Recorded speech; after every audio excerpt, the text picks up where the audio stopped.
Meet Oleg Sokolov, a Russian historian and PhD in history, associate professor at Russia's oldest university, St. Petersburg State University, and once a widely respected man. In 19, he decided to commit a simply horrible and gruesome act on Anastasia Yeshchenko, his former student, who at the same time was his lover. They lived together in an apartment on the embankment of the Moika River, and up to some point everything was fine. The couple was happy, they were often spotted together, and they even wrote several scientific papers. But at some point their relationship began to crumble, which led to the events of November 19th, which turned Sokolov's life upside down. Peter, I think, needs no introduction. It is an incredibly beautiful city adorned with stunning architecture, graceful water canals, and an enchanting atmosphere. Here, our attention is drawn to Anastasia Yeshchenko, a 24-year-old graduate student. She was born in 1995 near the Crimea, and from early childhood it was noticeable that Nastya has an outstanding intellect, radiates innate cheerfulness and a burning enthusiasm for learning. Indeed, she studied very well. Growing up, her passion for history came to the fore. She dreamed of becoming a recognized historian, and this dream led her to St. Petersburg State University, or SPBSU.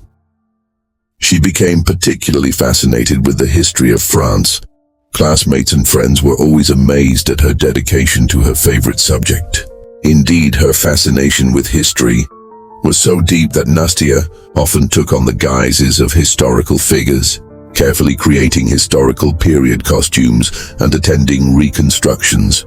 Thanks to her aspirations and abilities, she eventually became a trusted assistant to her professor Oleg Sokolov. As I said, together they wrote several scholarly articles, and this is where a somewhat unconventional moment unfolded. Surprisingly, she discovered many common interests with Professor Sokolov. The fact is that he was a specialist in the military history of France, and the girl was just fascinated by this very period. He organized and participated in reconstructions of battles of the Napoleonic Wars, putting on a costume and playing Napoleon with full commitment. Like I said, the girl was also into reenactments, and even despite the significant age difference as between grandfather and granddaughter, Nastya and Oleg's relationship would eventually develop into a romantic one, and eventually it would come to the point where they would date. What's interesting is how she ended up being his type, a petite brunette and a striking resemblance to Napoleon's wife Josephine.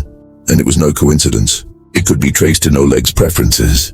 Nastya didn't know it at the time, of course, but the professor had tried to get involved with other female students before, often luring them with the prospect of meeting respected historians. According to some reports, at one of these events, he even tried to forcibly kiss one of his female students. Anyway, Nastya took it all in. They came to the reenactment together, dressed in matching outfits. He became her Napoleon and she became his Josephine. There they enjoyed dancing, drinking, and socializing with each other, while in their respective personas.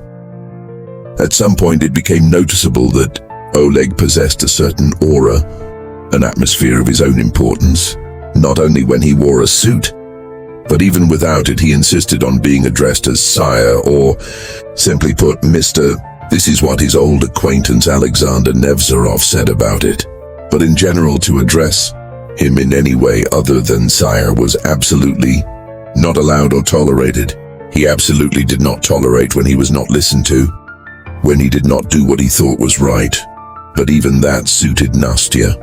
After graduation and eviction from the dormitory, Oleg insisted that she settled with him in his luxury apartment, located in a very prestigious area, the embankment of Moika.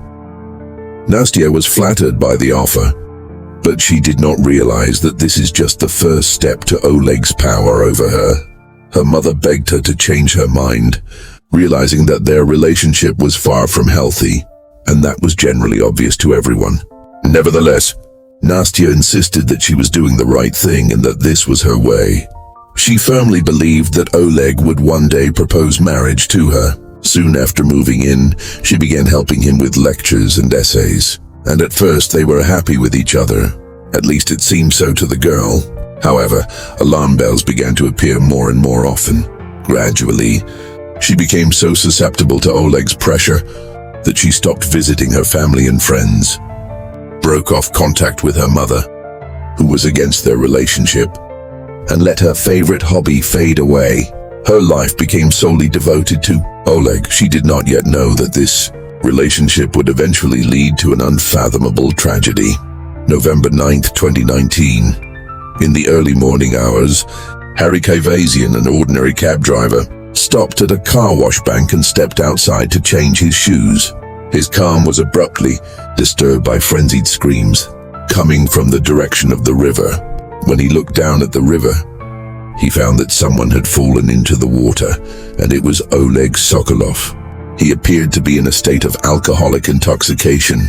Oleg asked the cab driver not to call the police and instead just help him get out.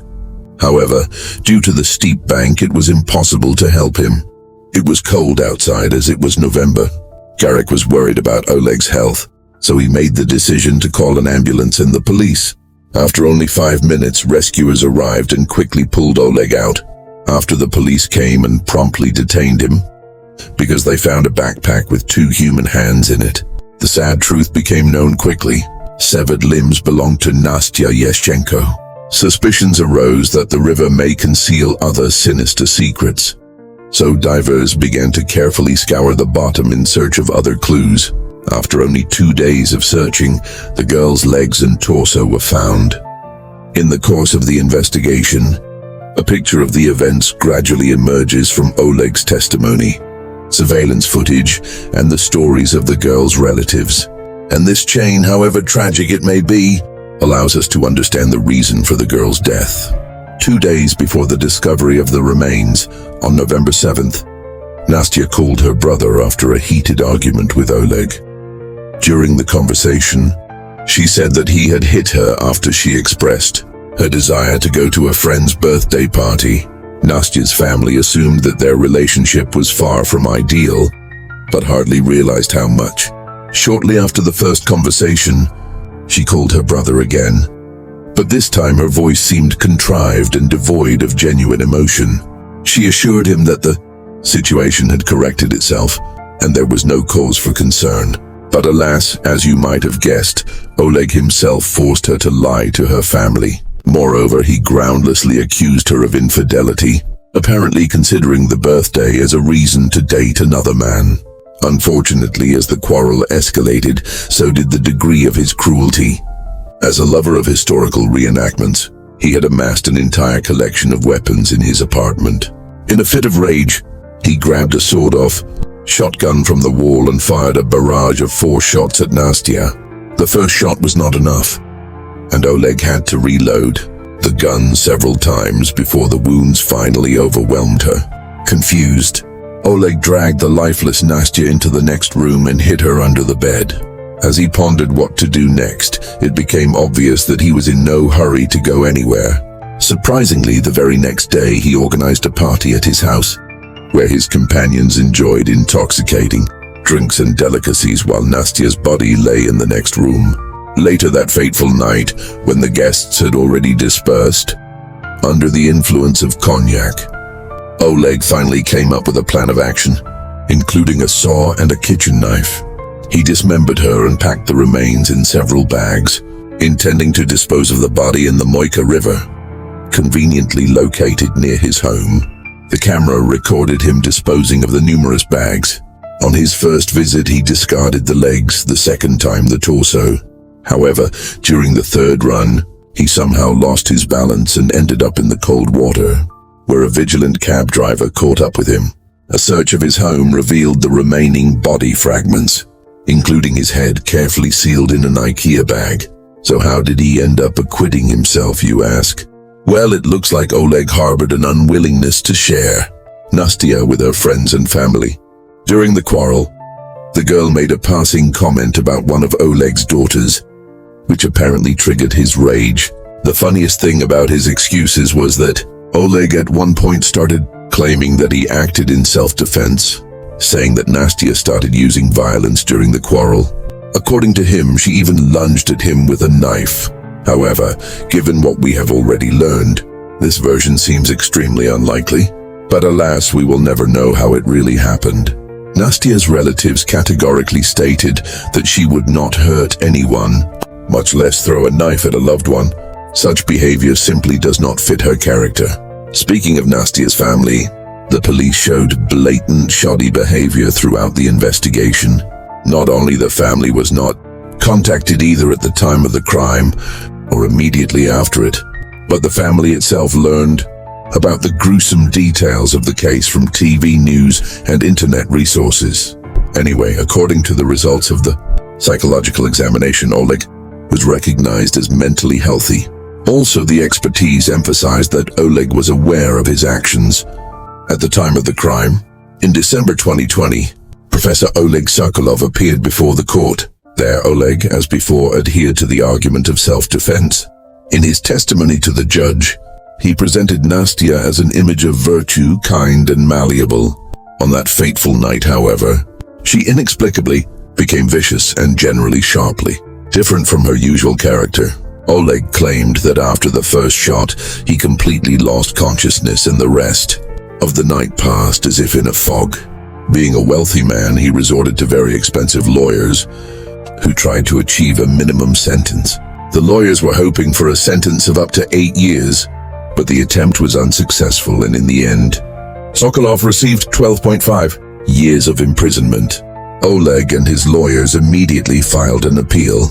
Curiously, while pretending to be remorseful, Oleg actually expressed in court his sincere regret for what he had done and apologized to Nastia's parents. Expectedly, the request to forgive him was rejected, as well as his appeal to reduce the sentence. According to people close to Oleg, the line between him and Napoleon was often blurred. When he tried on the image, he seemed to fully embody the historical figure. Although he was considered psychologically healthy, there were times when he sincerely believed that he was Napoleon, or at least his reincarnation. In his illusions, he trapped a poor girl who fell victim to his charisma and overbearing character. Unfortunately, the whole situation led to a horrible and unnecessary death. Her family felt a deep loss. Indeed, when parents bury their children, it is horrible. In conclusion, I would like to hear your thoughts on Oleg's sentence, as I personally believe that 12.5 years is not enough. I urge you to take care of yourself. Don't trust schizophrenics, and most importantly, don't get sick. Thank you for watching.